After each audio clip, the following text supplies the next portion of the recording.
Hello there. How are you all today? Hey there, how are you? Are you ready to get started? We are. We are live on YouTube and ready Yes. to go. Mr. Holland, I did want to ask, we do have Yes. a guest with us this afternoon, Brian Berkey from Cushman Wakefield and Tallheimer. He's here for agenda item 3E and has Okay. offered that he can either just hang tight and I'll text him when we're ready for him, or if you'd like to move him up to the top of the agenda, we could do that as well. Sure. I don't have a problem being flexible. Okay. Whatever works for him, us. We don't want someone holding on or however you want to do it. Go ahead and just bring him in if you like.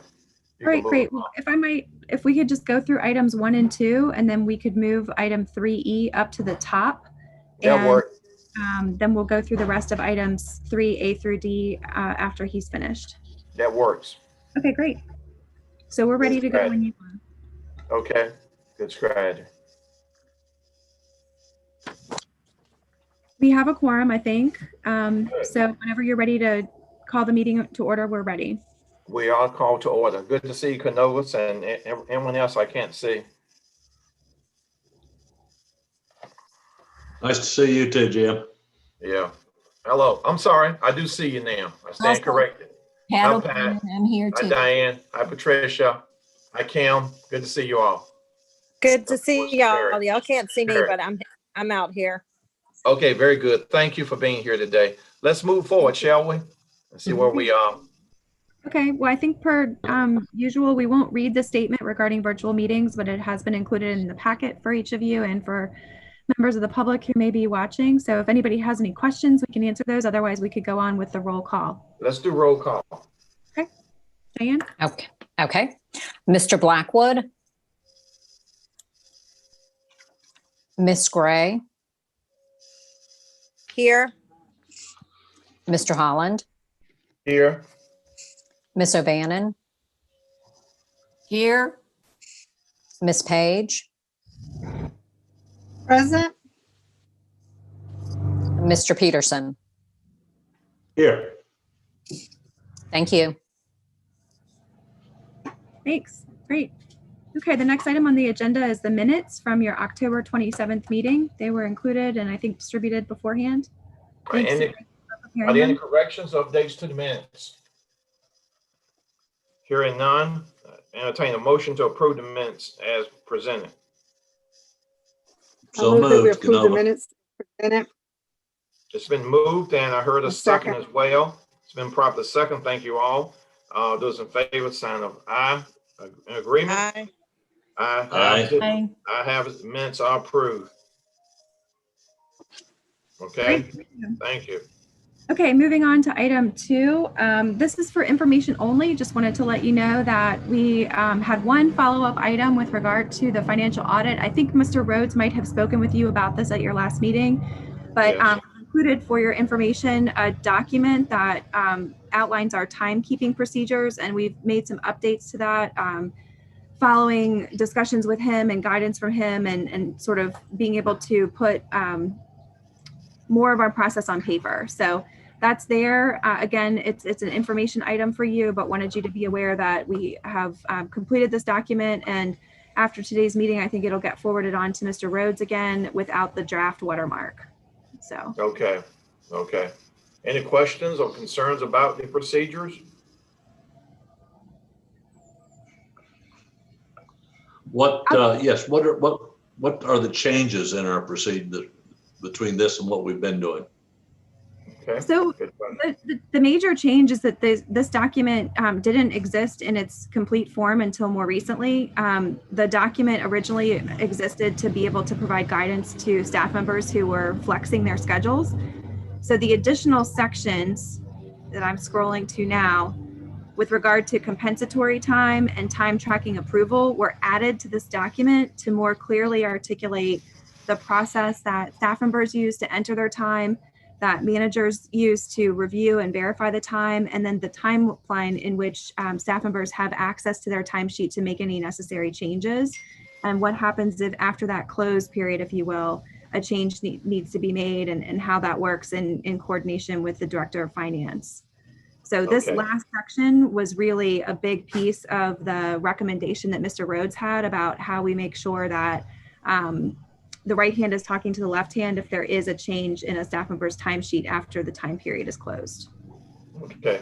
And any changes must be documented and communicated. Is that correct? That's right. Yes, Documented and communicated. Okay. that's right. Very good.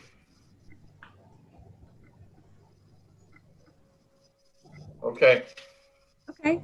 Well, if we're ready to move on, as we agreed, we were going to move item 3E up on the agenda under the new business section so that we can let Brian Berkey share with us some information. I'm going to open his slide presentation now, but while I'm doing that, we'll give a little bit of an overview. You all remember that earlier this year, we actually went through a process to select a firm to assist us with tenant advisory services.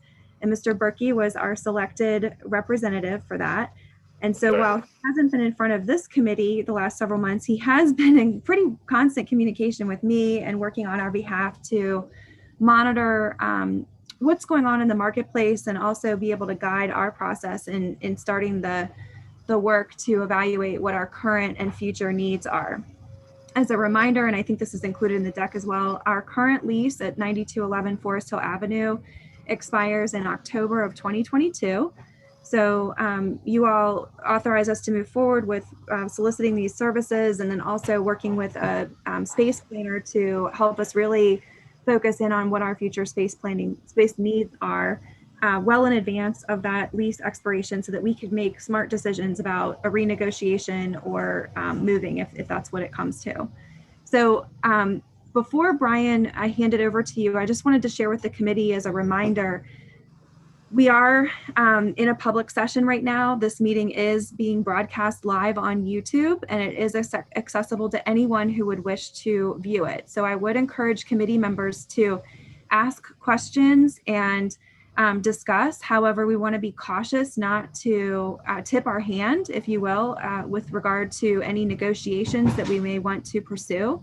So we do expect that a future meeting will occur with Mr. Berkey and Mr. Gregory in a closed session where you can talk specifically with regard to negotiation strategy and discussions about, different terms that we might like to see in a future lease agreement. Today, we just really wanted to give you an update about what we've been up to and next steps in the process, but we really want to make sure that we don't get too far down the road in the way of what our plans will be, just because we don't want to disclose that to any prospective property owners. Excellent. Yeah, excellent point. And I think one of the things I'd like to ask the committee members to keep in mind as you hear Brian's presentation is really to think through from our board structure.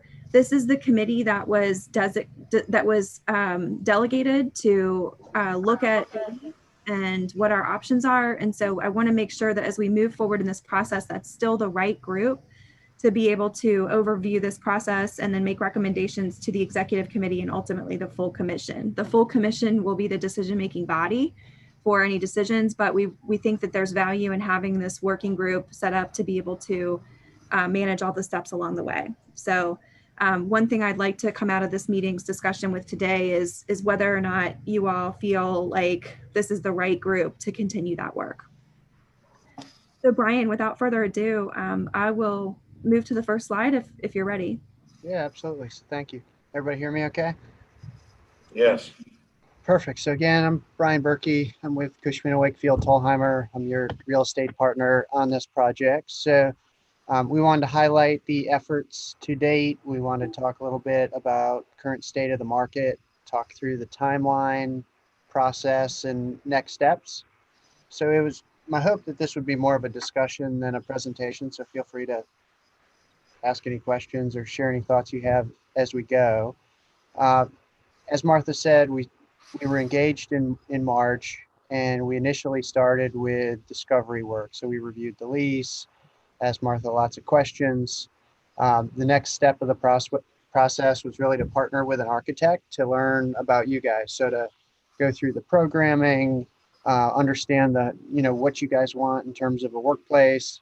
Back in May, we engaged Baskerville. We signed the contract in August, and then we did our first workshop in September.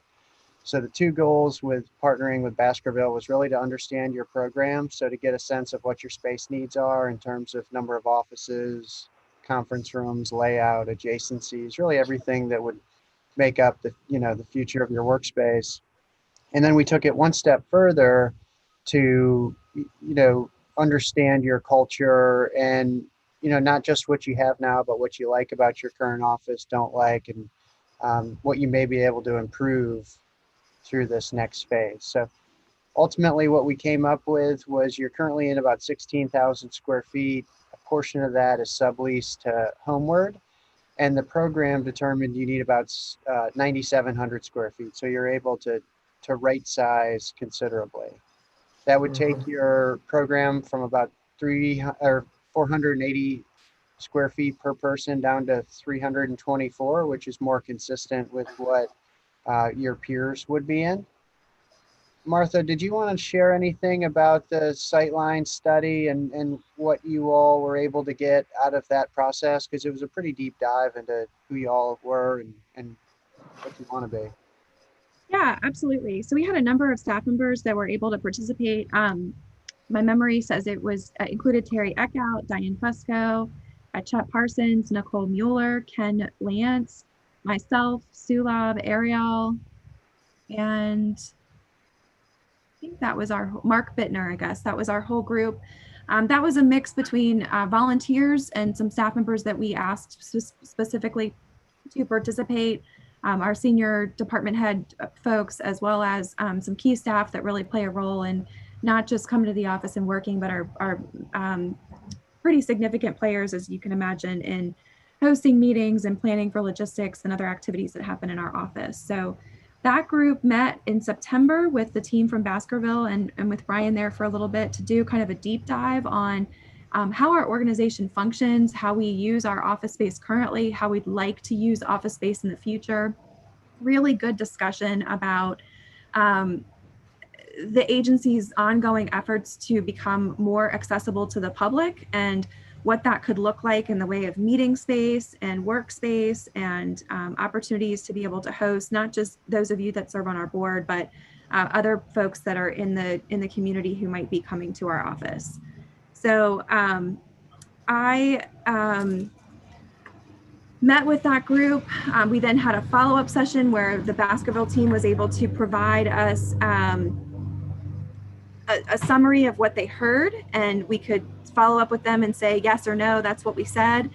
We're now in the part where we're surveying the entirety of our staff, where they got to give some input on things that are working in our office, things that they don't think are working so well, so that we can have that information, and also to be able to provide kind of a Likert scale of high, medium, and low priority on a number of factors, things that you would expect, how much private space versus community space should we have in our office?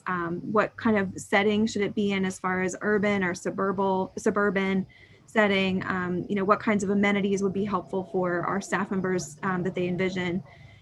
We also, I would say, in addition to the discussions about public accessibility, we talked about just our proximity to the bus service and the realities that it's hard for members of our community to ride the bus to our office, and weighing the importance of that. And so lots of different factors have gone into the discovery process thus far.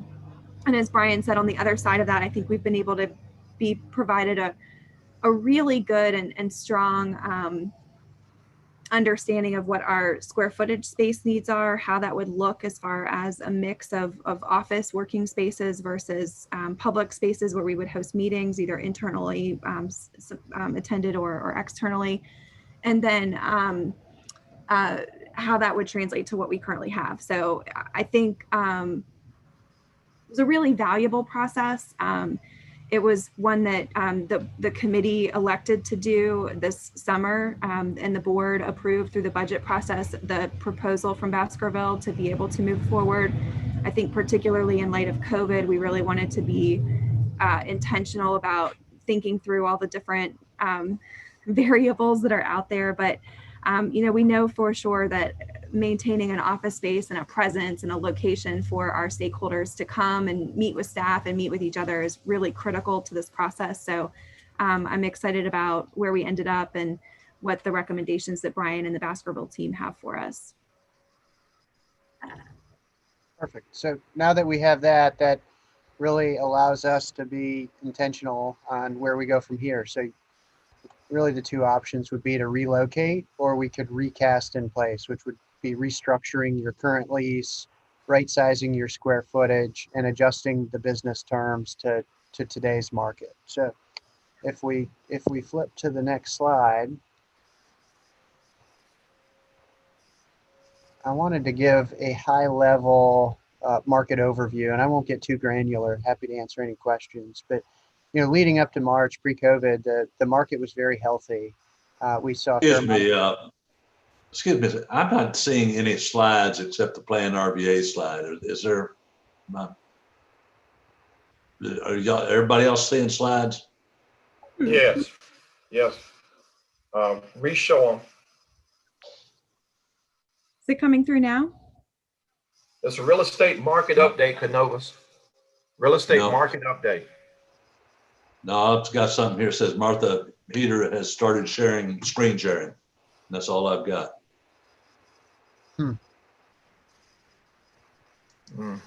Is it something I'm maybe there's something on my end. Martha, you're on mute.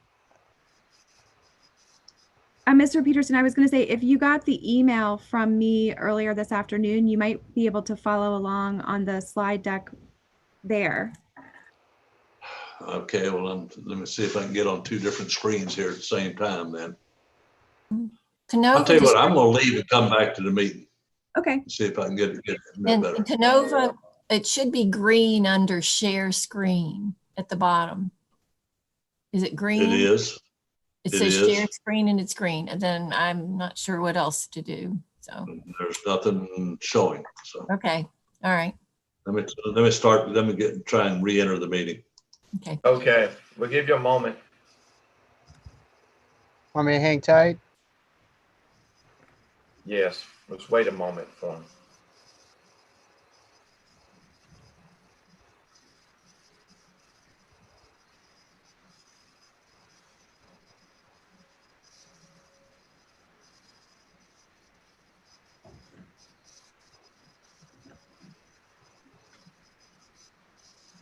I've had 3 meetings today and every one of them's had some sort of technical glitch.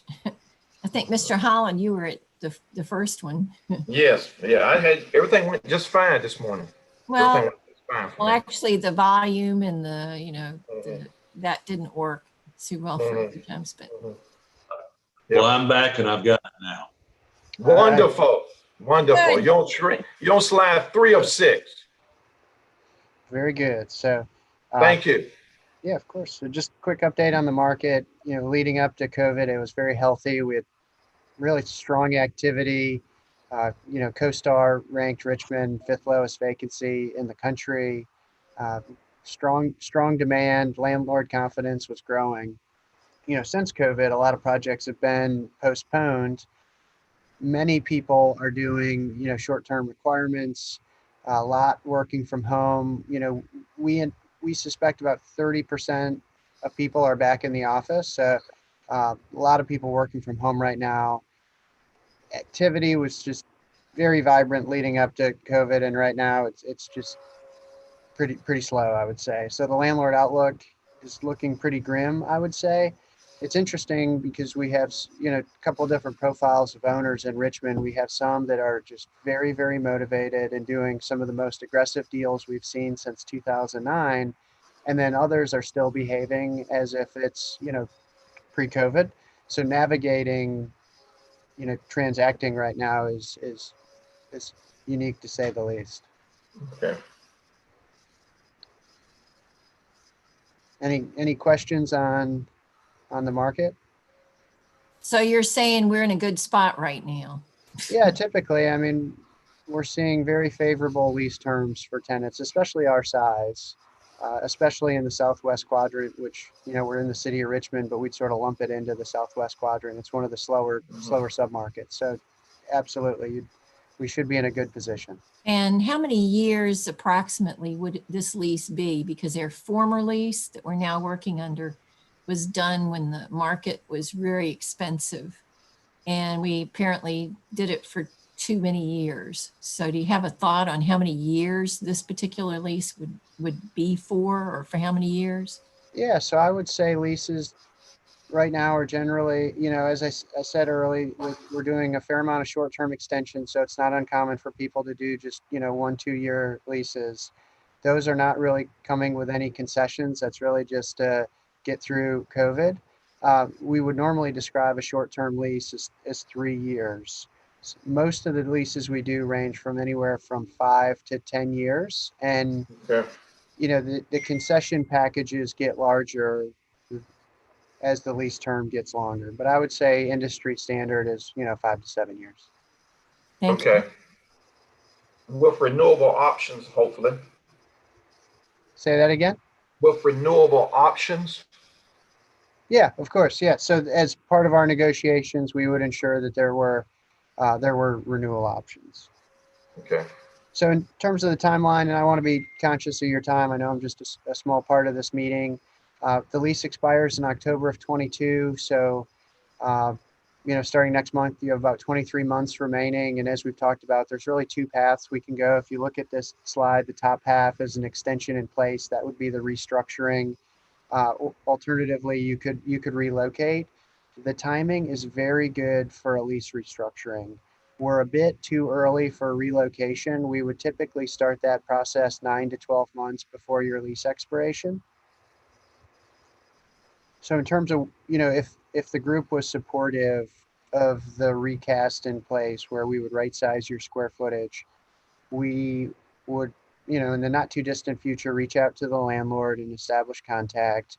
We would start the space planning process, which is a 2-dimensional plan that would show, the program that Baskerville and Martha's team put together, how you would fit into your space in terms of what you can keep and what would need to, move around. We would then solicit construction pricing to understand the cost in hopes that we could, negotiate business terms where the landlord would bear the majority of it, with a goal of executing an agreement sometime in that April-May timeframe, which would allow you guys to do construction, summer, fall, where you would take occupancy towards the end of 21, where if you were going to relocate, we really wouldn't be doing much until, the end of next year, early part of the year, where you wouldn't move until the following fall. So that I think the benefit of the early recast is you would start recognizing some savings in 21 rather than 22. You could potentially, what's the right phrase? Probably not take advantage, but have the benefit of the soft market conditions today, along with, less disruption, because a lot of it could probably be done while you're not occupying the space. I assume you've heard some of the problems we've had with the current landlord.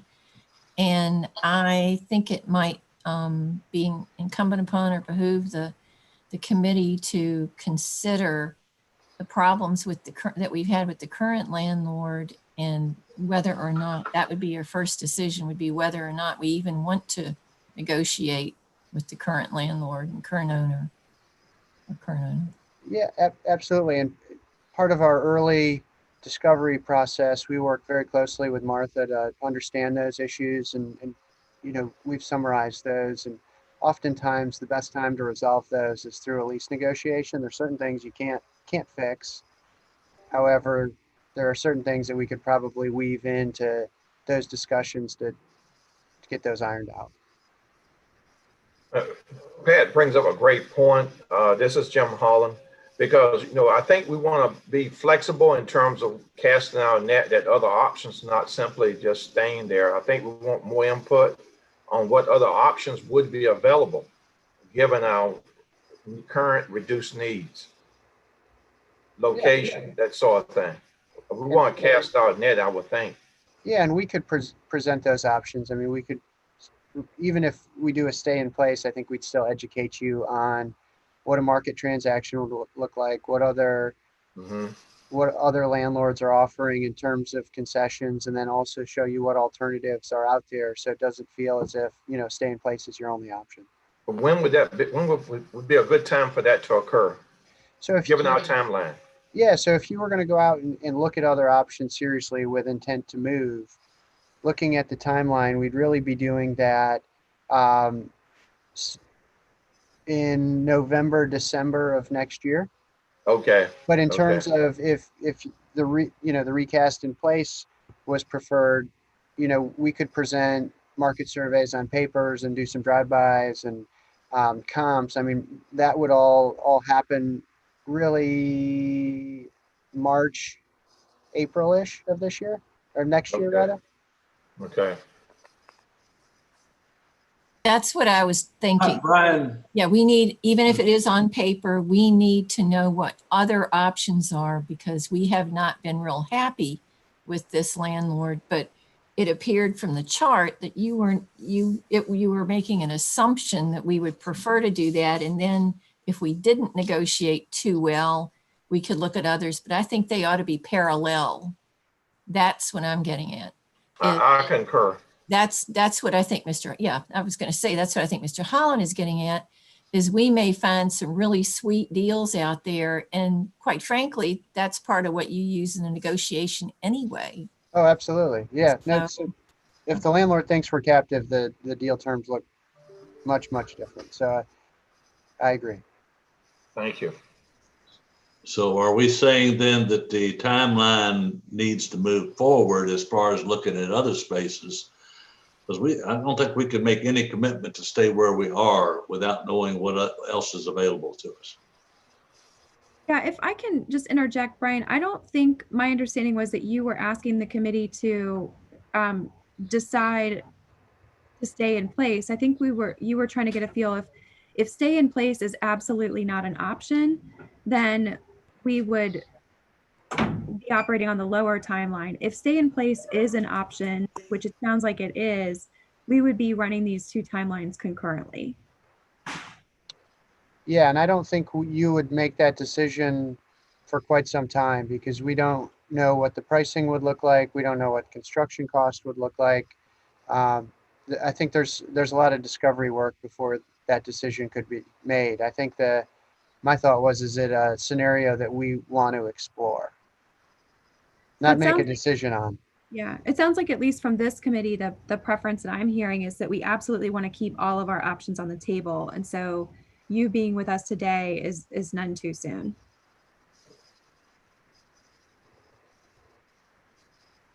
Okay.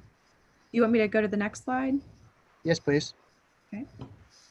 So we talked a little bit about process. I mean, we have a pretty methodical approach on, you know, the sequence of each step. We've put a red check mark in the things that have been completed. The next would be to, you know, I don't know how detailed we want to get on this call, but we're partway through the process. If you did stay in place, we would skip a few of these steps, but the overall process would stay the same to make sure we have an understanding of construction cost, what the landlord's going to cover, you know, the overall framework of the negotiations.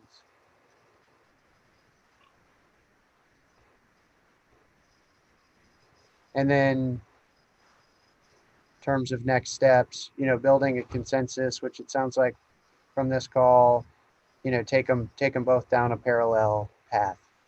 But it's probably not too soon to see, you know, what a you know, space plan for the current building would look like, to see if you even do fit, or see if it's a layout that you'd want to be in given the constraints of the building.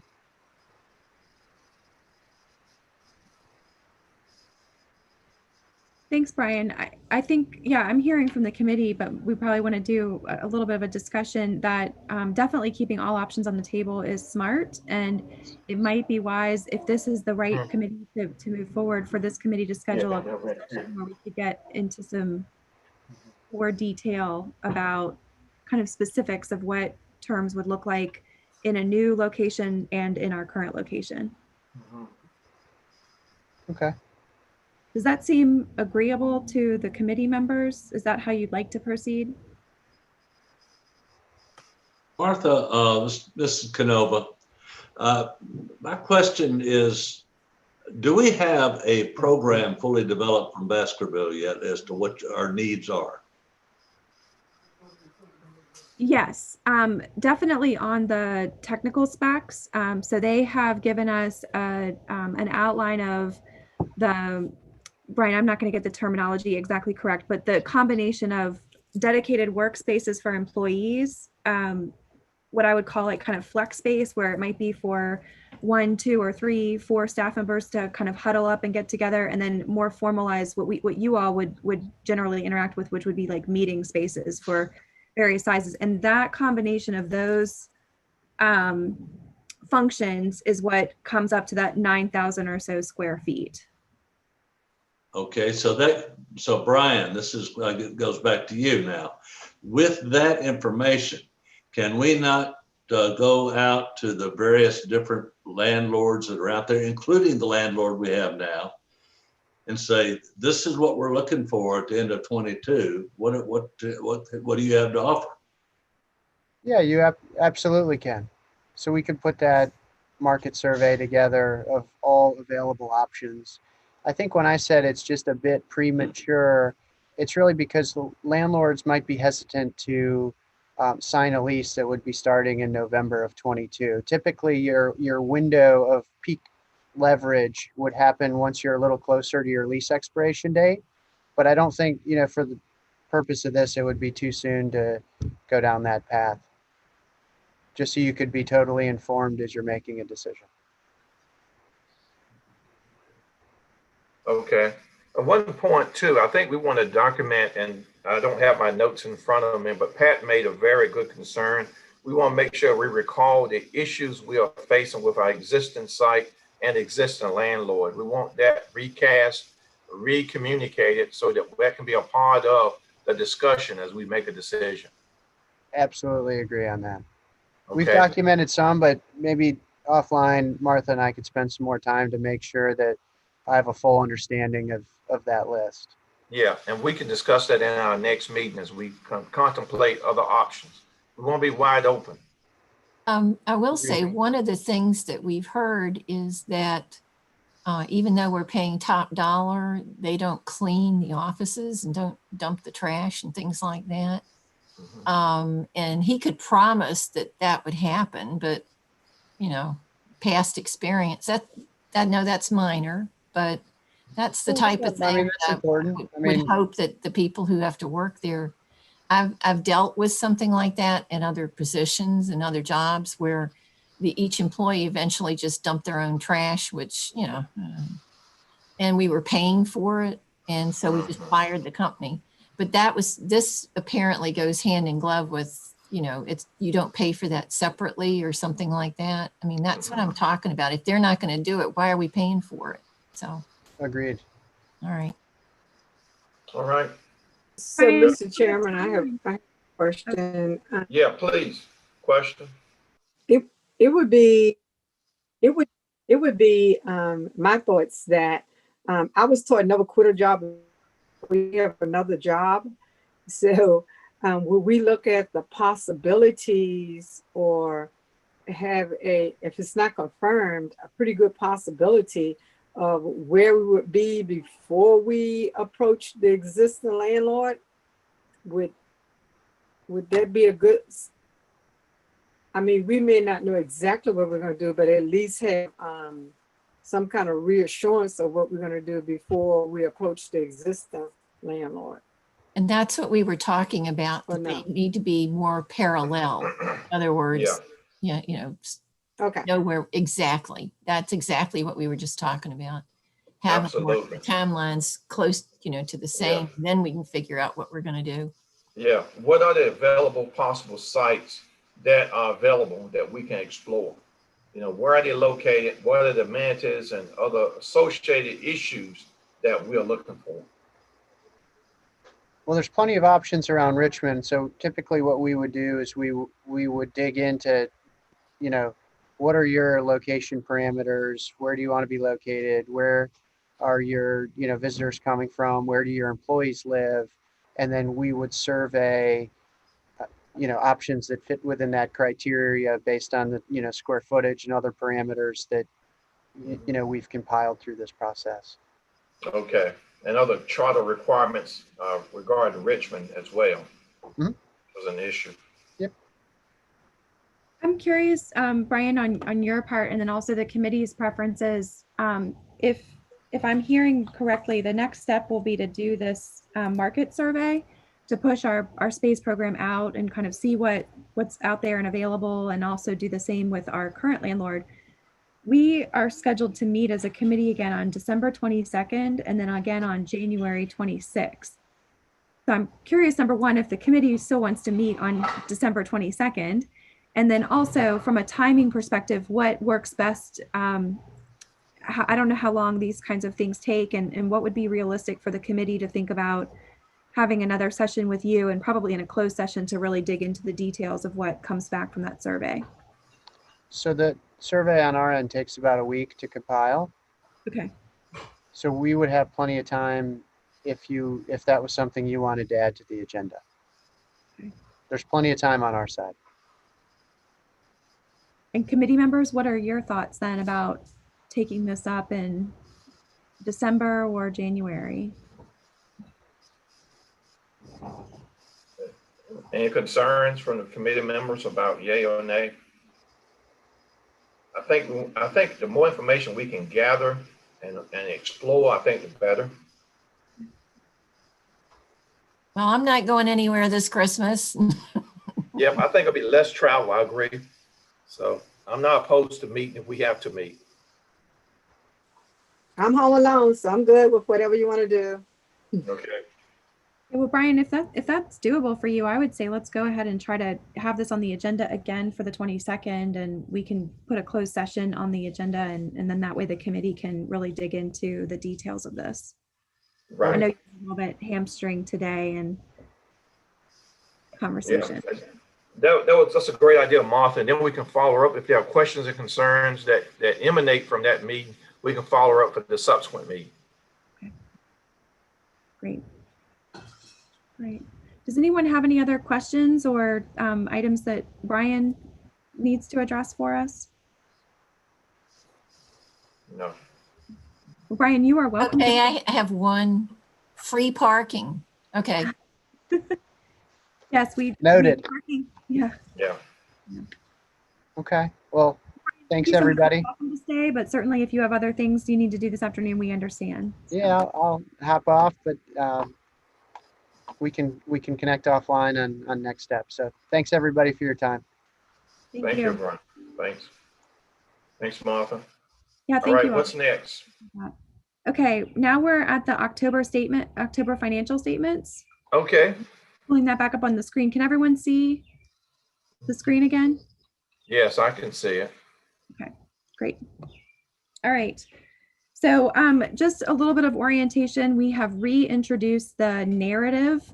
So this is in draft form that would be continued in the materials for the December 10th commission meeting to accompany the October financials. So if you have any suggestions about content, this is, to be honest, really geared more toward the commission members who aren't benefiting from the time that we have together as a committee to be able to review the financial statements, but we try to give an orientation to what the balance sheet is, what it's intended to show, the specifics of it, and then similarly for the profit and loss budget performance and the accompanying chart. So it's really just a narrative to accompany the financial statements in case someone is less comfortable just looking at the raw numbers.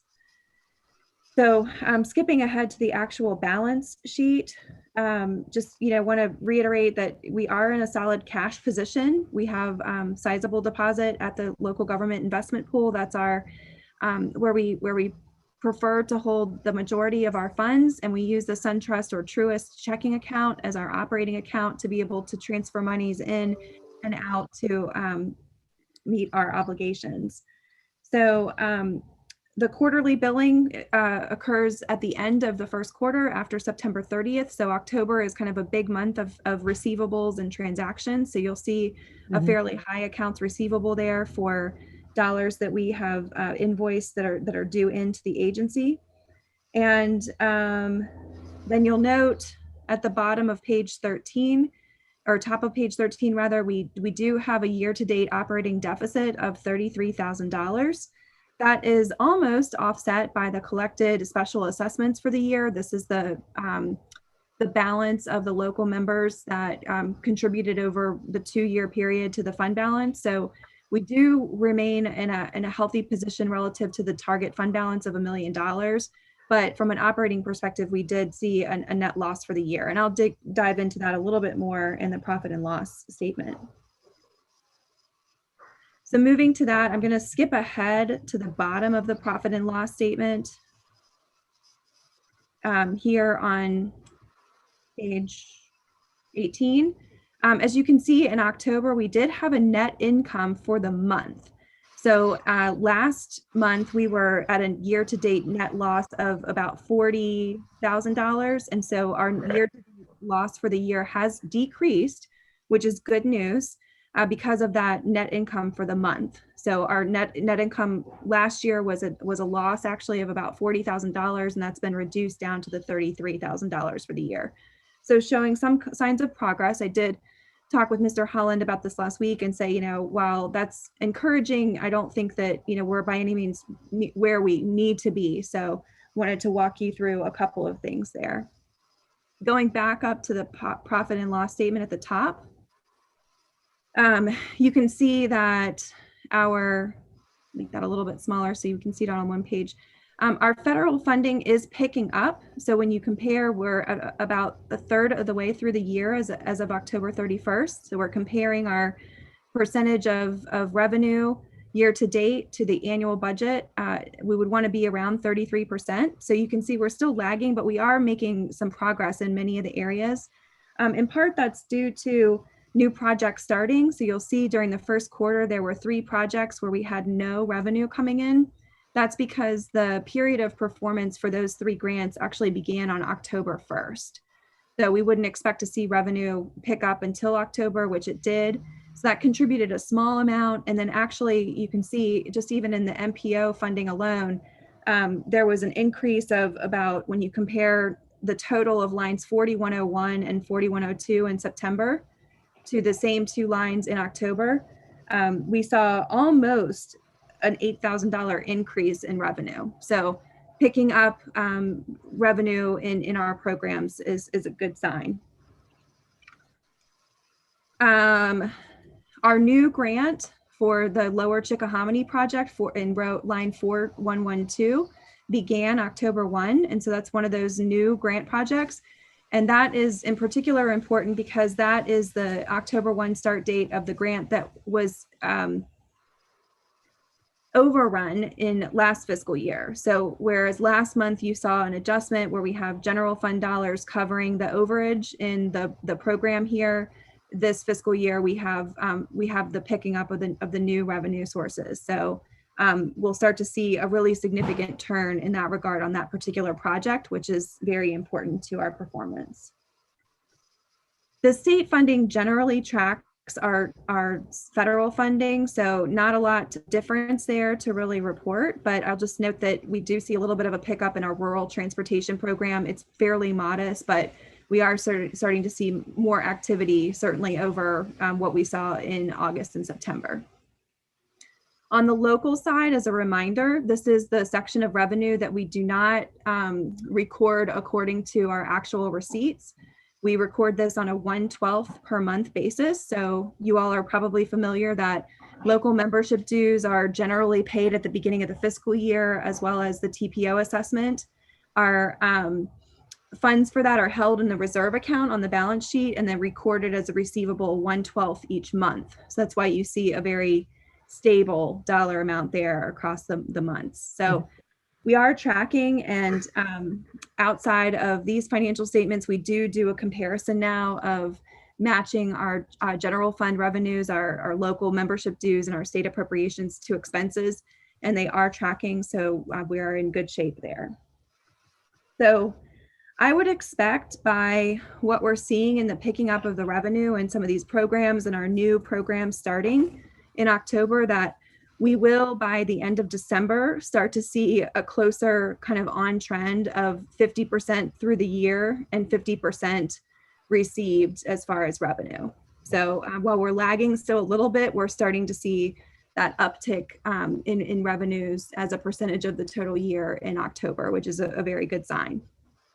The majority of the lag here, if you will, is because of the pass-through funds that come through. And so again, kind of looking up here at the beginning, you'll see for the MPO, for example, we year to date have seen $10,000 in pass-through funding of a total budget of $450,000. So, you know, you can see that that sort of ebbs and flows on the month, depending on the work that's happening with our consultants there. But it also is a net neutral on our bottom line.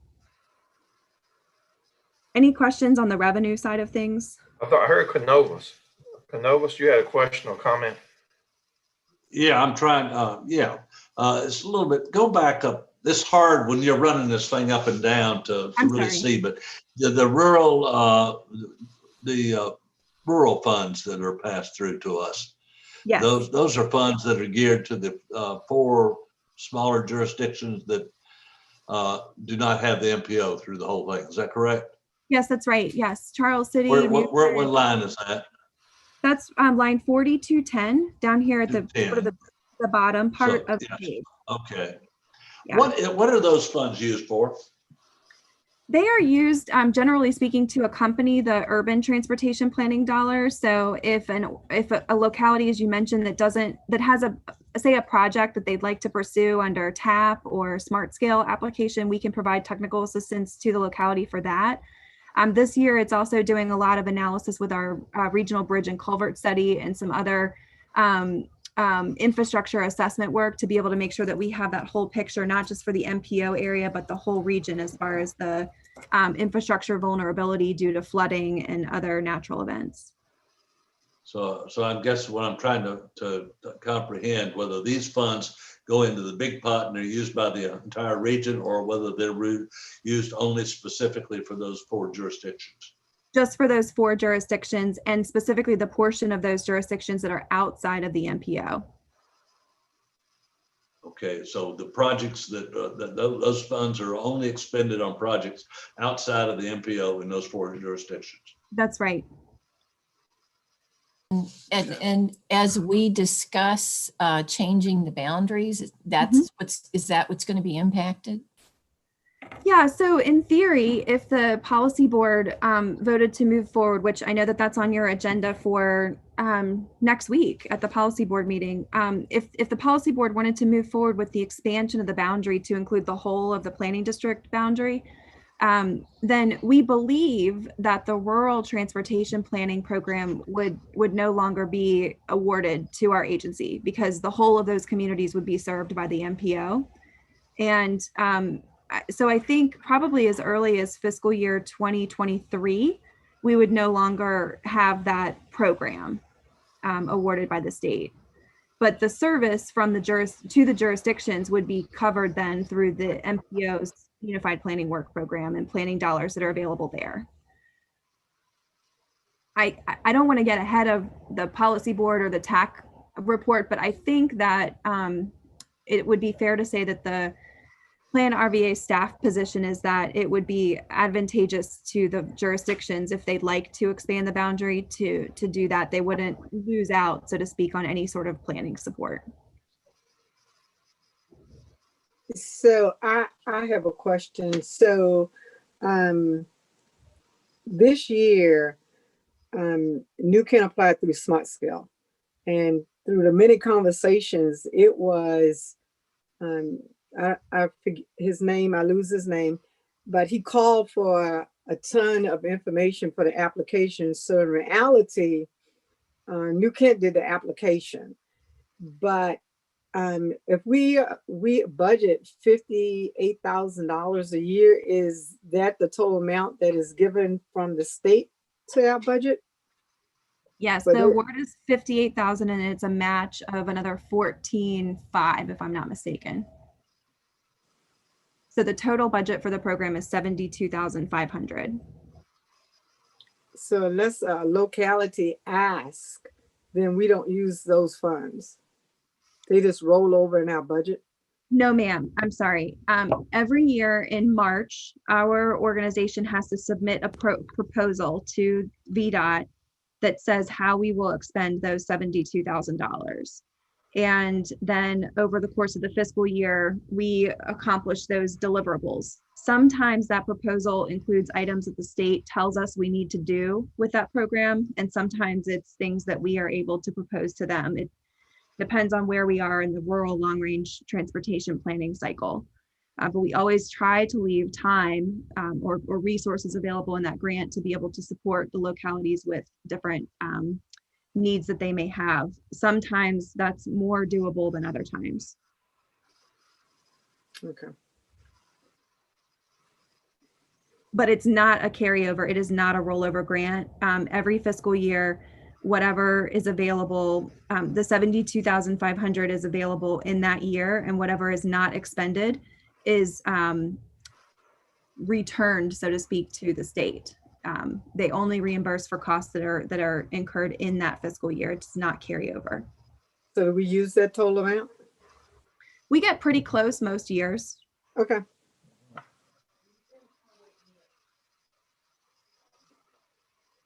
Okay. I'll keep going then to the expense side, and I'm sorry, Mr. Peterson, I'll try not to move around so much. Sorry about that. So on the expense side, I will point out here that on line 6101, you'll see this is the biggest variance. Our leave is definitely ahead of the pacing, so to speak, for the year. So again, if we're expecting to be at the end of October 31, about a third of the way, or 33.3%, you can see that leave wages are at 43%. That equates to about $10,000 more than we were this time last fiscal year. So definitely what we've talked about the last couple of meetings, that the benefits that we saw in the fourth quarter of last fiscal year, where staff members weren't taking as much leave, and now they did take that leave in the first quarter of this fiscal year, come back. We'll be looking at that pretty closely. I would expect that through the end of December, we will continue to see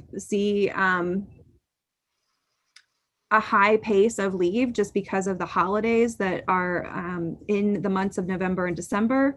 And then, for example, this week we have a number of staff members that had scheduled leave on the calendar for the time preceding Thanksgiving.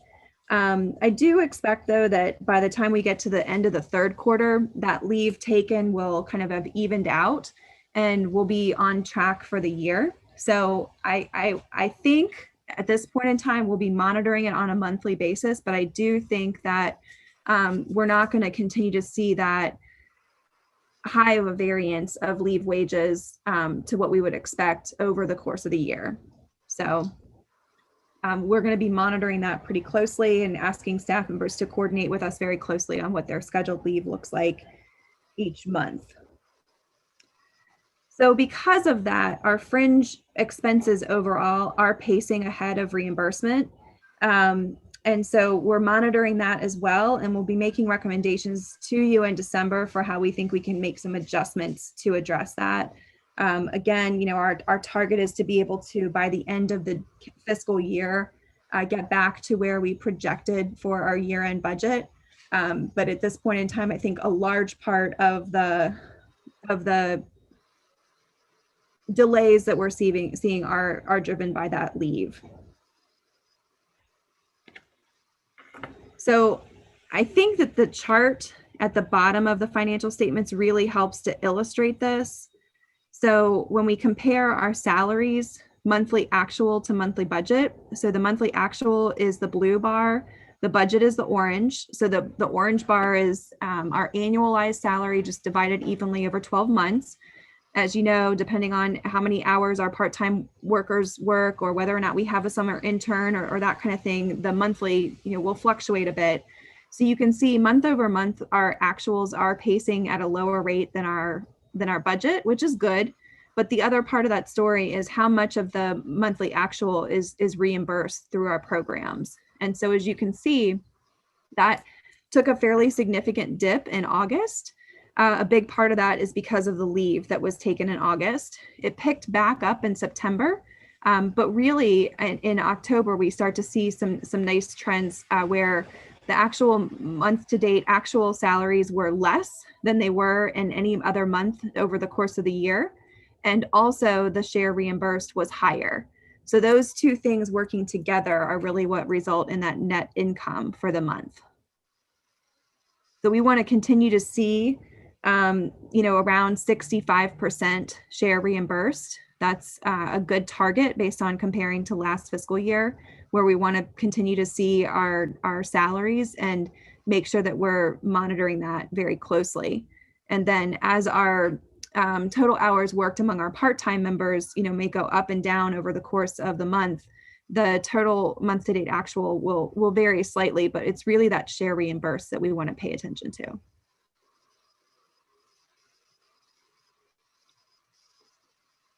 So moving back up to the actual profit and loss, that takes a very sizable chunk of our overall operating expenditures, the salaries and wages and accompanying expenses for personnel. But our non-personal personnel expenses are tracking. I'll call attention to line 7223. There, as you know, we had some higher than expected costs in the first part of the fiscal year in July at that 3,200. We have been able to work with the vendor to issue a credit. And so I think you'll see an adjustment on the financial statements in November for this credit noted off to the side here of 1,128. So again, that credit will bring those expenditures year to date back in line. Just as a reminder, we overpaid. They in essence double billed us for our phone system, but they have credited that overpayment to future months going forward. So we'll basically have no bill for the same number of months that we paid the double bill in the summer.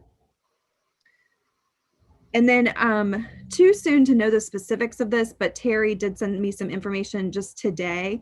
She and Diane have been working with our vendor that provides the servicing and negotiate or brokers the lease agreements for our copy machines. As you can imagine, the last 8 months, we've definitely seen a decline in our printing activity. And so we wanted to be able to reevaluate the terms of our printing expenses. So here on line 7230, right at the top of your screen, you'll see that our month over month expenses are fairly consistent, but I think that there will be some opportunities for some savings if we renegotiate our copying leases and the maintenance agreement on those. So we're looking at that pretty carefully. And as soon as we can schedule that downsizing, if you will, we'll be able to see those reflected in the financials. So briefly, Martha, we have 3 options concerning the copiers. And it's interesting how the one option that gives us the most savings entails us having the fastest machine. But the savings range from $16,000 to $18,000 a year in savings. And there's no timeline to do it. We could actually sit down and review the options and then act on it next week. So that's the good news. That's great. Thank you, Terry. So probably by the next time you meet, we'll have an update on where we are and being able to curb those expenses. So last month, you all asked me to just sort of talk through in this month's meeting, what the plan is to be able to turn the tide with the organization. And so, we've already alluded to this a little bit, but we are working to identify where we can discontinue services, like, reducing the expenses related to printing. We've already discontinued services with our coffee maker and our shredding services. Just not having as many people in the office on a regular frequency has given us some opportunities there.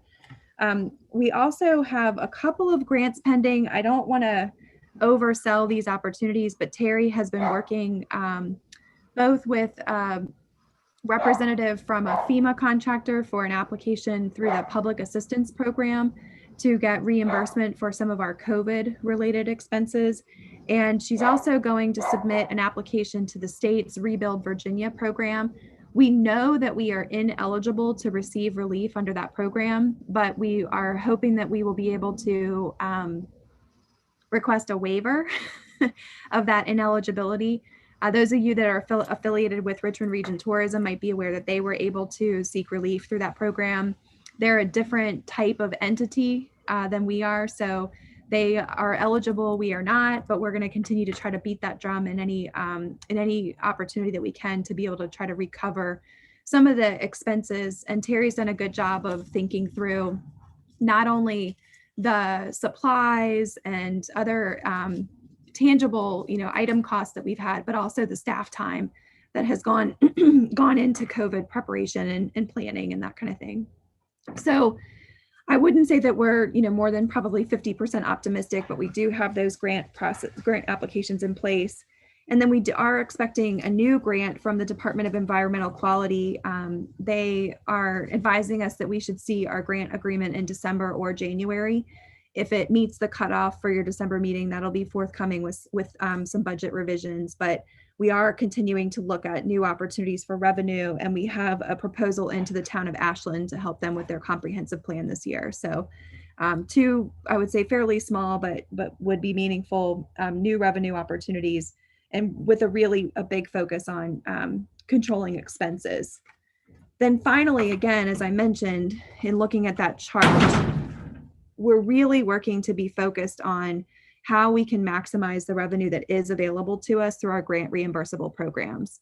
So this table, Mr. Holland, I think this is one of the charts that you had asked us to continue to include in our packet each month. This gives you a summary of our staff time and how it's spent. So just to orient you, we've got two different groupings here. The first is the grouping with the top line of indirect. So examples of that would be time that Terry or Diane or myself, we spend on the general operations of the agency, financial management, IT, office management, those kinds of things, human resources.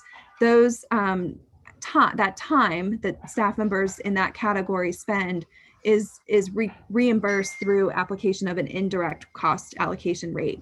And so we've forecasted that over the course of the year, almost 16% of staff time would be spent in that category. Year to date, we're pacing higher than we'd like to at 17.79%. Similarly, for leave, we would have forecast that through October 31st, about 10.75% of total staff time would be spent with leave. That's a combination of holidays, sick, and vacation. We're pacing ahead at 11.89%. And so those two, I would say, pace aheads are really showing up where time spent in leave and indirect is suffering in the grant and reimbursable programs. So the annual forecast would be 68.4%, and we're only pacing at about 64%. So we really need to make sure that the time that is being spent currently, I would say mostly probably in my allocation of time is being spent on indirect activities, and we need to get some time spent in our grant reimbursable programs. This chart down at the bottom just kind of gives you a little bit of a greater detail on that. So it shows again the leave and the comparisons there, and then by program area what we would expect to see. So you can see how the percentages kind of break out there, and you can see really the most drastic area where we're lagging is in the transportation program area, our reimbursable programs around transportation, where we're just kind of falling a little bit behind at 48% versus what we would want to see at about 52%. So this gives us a good help and a helpful tool to be able to see, how the expenditure of time really factors into that share of reimbursable salaries each month.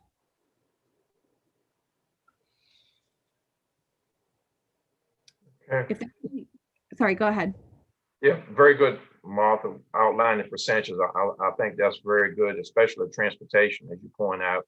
And one thing we should be cognizant of is that any overtime that is reimbursed or paid or not paid, something we should be cognizant of as well. We shouldn't want individuals working overtime who are not compensated that are due. Absolutely. The next chart in your packet is just that same chart that you've seen before. We're going to keep it in the packet every month so you can see. The only difference from last month is that the total personnel and the total FTEs are slightly different than last time because it includes the new position that was approved by the board in November. So you'll recall we were authorized to advertise a part-time temporary position for this current fiscal year only to support the Central Virginia Transportation Authority. We advertise that position. It's a not to exceed 32 hours a week, payable hourly rate, no benefits through June 30th. And we were able to hire Mr. Barry Lawrence. Some of you may know him. He is a recent retiree from Henrico County, and we're really excited to have him join our team and be a part of that. So his position falls in this part-time temporary bucket there, upping, both. And then he sits in the transportation area here. 100% of the personnel costs related to his position are reimbursable through the Central Virginia Transportation Authority. So that's an update there.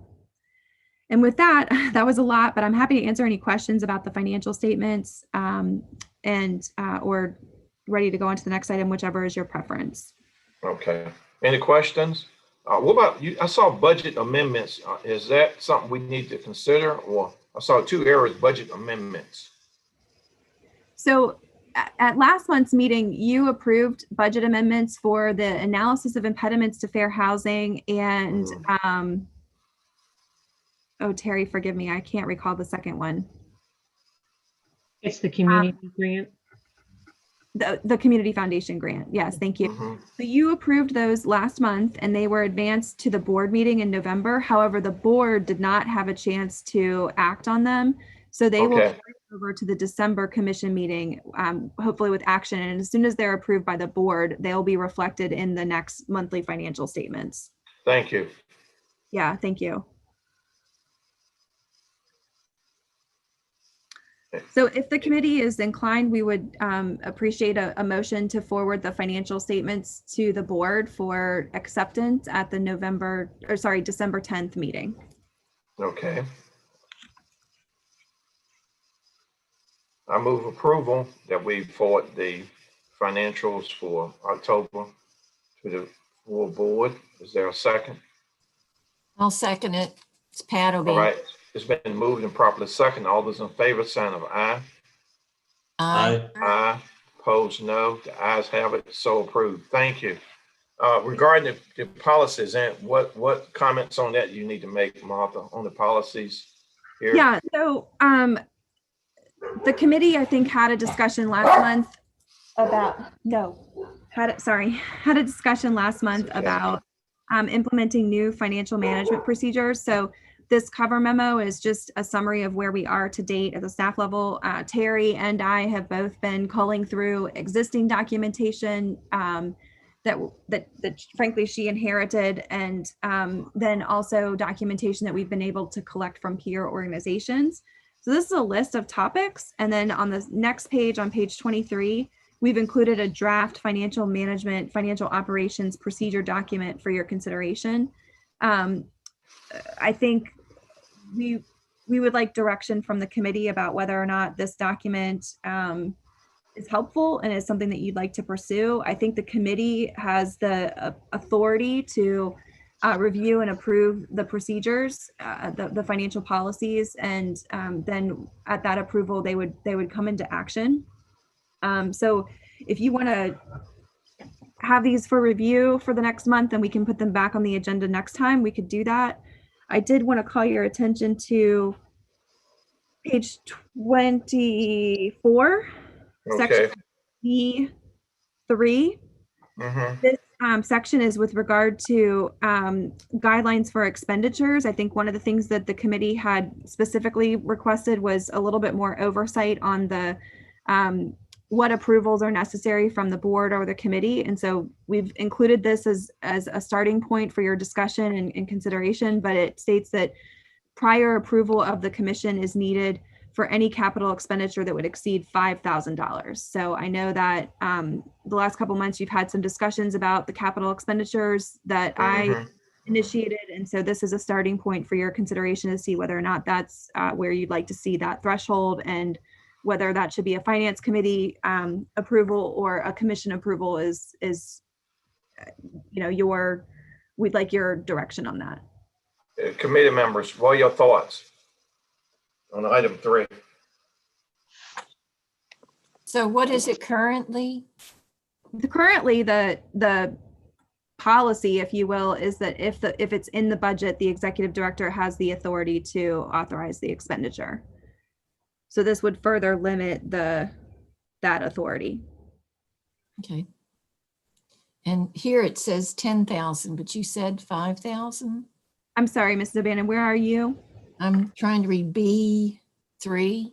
I was at D3, but D, D3 you're okay. right, is a $10,000 line to line adjustment. All right, now that makes sense then. Okay. Yes, I see D3. Okay, and that's Yeah. approved. Go ahead, Pat. No, That's no. approved by whom? Approval by whom at this point? What officers will approve this? Currently, once the budget is approved by the board, the executive director has authority to make any expenditures that are within that budget. This proposed policy would limit that authority to say that even if it's been budgeted, the commission would have to make approval before a capital expenditure would be made that would exceed $5,000. Okay. Approval by whom? This, Go ahead, Canova. this really relates only to capital expenditures, correct? As the policy is written, if you'd like to expand that, we would want to know your direction. Well, Jim, I'm not too sure that we have the authority to do this. Because we're an advisory committee to the Right. full board. Yeah, Yeah, we can recommend or not. We can Yeah. recommend it to the board. Yeah.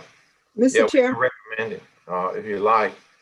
My Mr. Chair. concern is that, and I think Martha's very clear about it in terms of budgeted versus specific line items. And it says any capital expenditure. Now, with regard to, is that by the treasurer or the organization or by whom or which officer? Yes, as this draft policy reads, it would have to go before the entire commission for a vote. But if you wanted to change that to say that it was the committee that would approve it or a specific officer, you could name that more discreetly in that item 3 there. Okay. And Mr. Chairman. treasurer, Pat, you were a treasurer. What are your thoughts on this? Patricia, what are your thoughts? I would think that with the budget size that we have, that we would reduce it to $2,500 just because of our budget size. I think that absolutely it would come through Martha, but I think that to lessen the questions like we went through at our last full board meeting, I would think that it would come through the full board, and it would come to us first, and then it would come through the full board. I don't know. I mean, we are the audit committee. However, even though we are, I still think that at least the board cannot say they didn't have knowledge of it. So in a certain degree, that protects our committee, and it protects Martha. Yeah. My question again was, you're saying somebody on the commission will approve it, but why wouldn't the officers be directly involved, such as the treasurer? Yeah, so I think whoever signs checks. it's 2 different things. I mean, item 2 of section D deals with the signatory on checks and disbursements. So our bylaws currently say that any check payment over $3,000 must be countersigned by an officer, hopefully, or another officer. So that's really a fraud control. Item 3, I think, is more of an expenditure control. And it's a new, as Mrs. Page just said, I mean, it's a new suggestion to be able to, frankly, minimize the after the fact questions and concerns about a particular expenditure. So, I think what would need to happen procedurally for number D3 to be in place, if it's at the 2,500 level, is that staff would make identification of a necessary capital expenditure. Presumably it would already be in the budget, and then it would come through the finance committee to say, we've gotten this bid, this is the activity or the purchase we want to make. The finance committee would review that and make a recommendation to the full commission to be able to authorize that particular expenditure. Okay, I see. That's Mr. the way Chairman. it usually happens. The amount of money is what the question is. Mhm. Mr. Chairman, I feel like the 5,000 is, I don't want to get this so low that we're just too deep in the weeds. I think I agree. 5,000 is very. Yeah, Okay. I agree. I think 5,000 is adequate. I'm in agreement there. Other members, what are your thoughts? Well, we have 3,000 for check signing, just, Yeah. and so, so any check that's signed has to have 2 signatures of over 3,000. So that So was you what think I that we was, ought to be, think 3,000. we ought to be consistent? Yeah, that's all I was thinking. Yeah. Mhm. Okay, that's rational. That's rational, 3,000. Okay. Would you like this document in its entirety to come back to you in December, just so you can see that revision and be able to review it more thoroughly? I know we're running short on time. I think that would be good. Okay. So we can continue that. If anyone has any other suggestions, if you have the time to be able to review the document and make suggestions, that would be great. Feel free to send them to me or Terry. And we Okay. can write them and include this as a final draft for you at December's meeting. That would be great. I would like to review again, if you would, and other members as well. I would appreciate your review and your suggestions. I agree. Absolutely. And I just thank you for adding that in the document. I just think that we had a meeting that took so much time just going over one expenditure. So I think that this will alleviate that, and it will also, everyone will be covered with checks and balances. So Okay. thank you. Sure, absolutely. Okay. I know that there's one last item that I know Terry wants to be able to share with you. So if there's time, this is the last item on our agenda. Sure, I have time. Okay, Terry, I'll turn it over to you to present this item.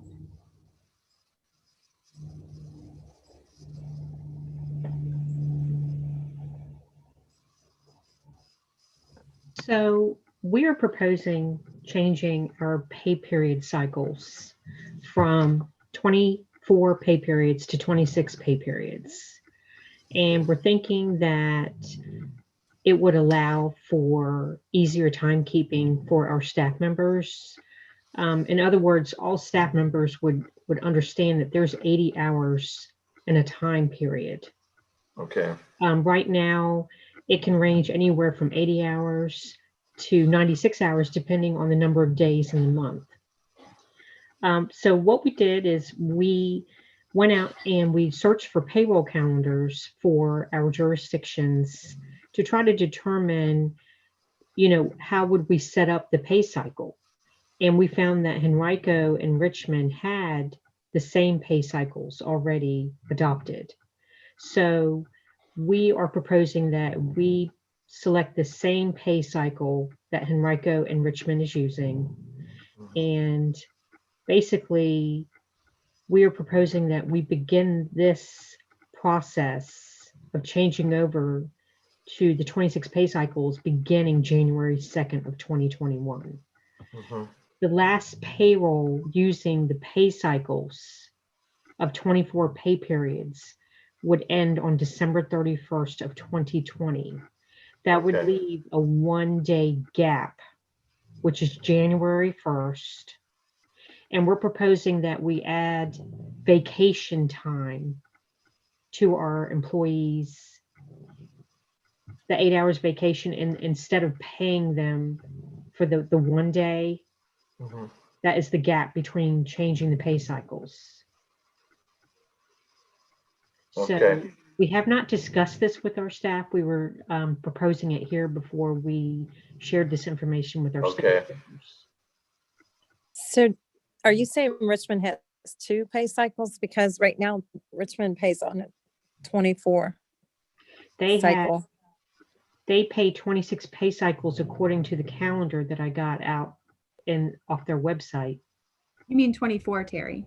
I'm sorry, 24. Yeah, Richmond does 24. Okay. Okay. Now, what does Chesterfield do? Do you know? I couldn't determine that. Okay. So you shifting to We'll shift to the 26? 26. Yeah, she's moving up too. Okay. No, we're at 20, we're at 24 and we want to go to 26. That's correct. So we're at twice monthly and we want to go to bi-weekly. That makes sense. I was just wondering because Yeah. Richmond was used as the example of a 26 cycle, but we're on a 24 as far as I know. Okay. Is it more advantageous? I mean, I don't have a problem if it's more advantageous. What kind of savings can we would accrue from this effort? What savings? I mean, where do we see the benefits? Exactly. What Why? are the benefits? The primary benefit is that we are actually going to establish a fixed rate per employee, Okay. where right now Mhm. our rate varies based on the number of hours in each pay cycle. Gotcha. Okay. Yeah. 80 hours versus 90 up to 96 will be quite different. Right. Yeah, So I see. You know, we'll And have the intention would be that by using that fixed rate, we're actually billing the fixed rate per hour that a staff member works on a given project. So if they happen to work 82 hours in the pay period, we would recover those additional 2 hours, whereas right now we are not. So the financial benefit is right now we're in essence leaving money on the table for staff time worked to benefit programs because we're changing the rate of billing according to make it match within the pay period. Okay. Okay. So we need to vote on this? If all are clear? Yes, your vote would be to recommend the change to the executive committee and the full commission. This is a personnel policy amendment because the pay cycle is in the policy. So Terry and Diane have included the sections of the personnel policy that would be have to be amended if this change were to be approved. How would this be viewed by the employees, workforce? So we think that the major impact to the employee is that each person needs to have a clear understanding of what their change in payroll will be. Over the course of the year, it will be no change, but True. For staff members who have their mortgage payments or other monthly expenses scheduled to come out of their bank account, they'll need to make accommodations for that because there'd be a shift in paydays. So we want to make sure that staff members have a clear understanding of what their new paycheck amount, payroll deposit will be, and how that will change in the cycle. Okay. So if you all are in favor of allowing this change, we will communicate the intention to staff on Monday, November 30th. Okay. And we'll work with each staff member so that they know what to expect after the effective date, so that by the time the board would have this to consider for approval in December, staff will have had a month to prepare. Okay. All right. Any committee members have a recommendation, a motion to recommend to the commission? I move that we recommend to the full committee a shift to 26 pay periods. Thanks, Ms. Gray. May I have a second?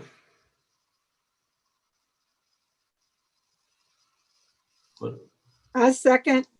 Okay, Patricia it's been moved and properly second. All those in favor, sign of aye. Aye. Aye. Opposed, no. The motion carries. Thanks for recommendation. Any other items? No, Martha? Mr. Chair, I just will say thank you. We're 6 minutes ahead of the scheduled adjournment date. So, I mean, certainly if there's any information for from the committee members or direction from you all, we'd be happy to have that. Well, I appreciate your efforts and recommendations. I particularly want us to document approvals once they are approved by the full commission policies, and have a policy book, if you will, that will be available for each member. I think that will be helpful as we move forward on the changes, and certainly have it documented. I think that would be great. Okay. Okay. Yes. Thank you, Mr. Holland. That's good. Yes, that would be Yes. good if each one of them could have that. Thank you. Okay, great. We appreciate that so very much. And before we adjourn, are there any other comments? I'm certainly wishing each of you a wonderful Thanksgiving holiday with your family. Stay safe. And remember, don't travel too far. Don't travel at all if you don't have to. But be safe above all so we can enjoy more Thanksgivings and Christmases. So, Thank you. Absolutely. Thank you. And Thank you. I hope y'all Thank have you a all. wonderful Thanksgiving holiday. you all too. Thanks for being a part blessed today, everyone. Thanksgiving. Thanks for being a part today, everyone.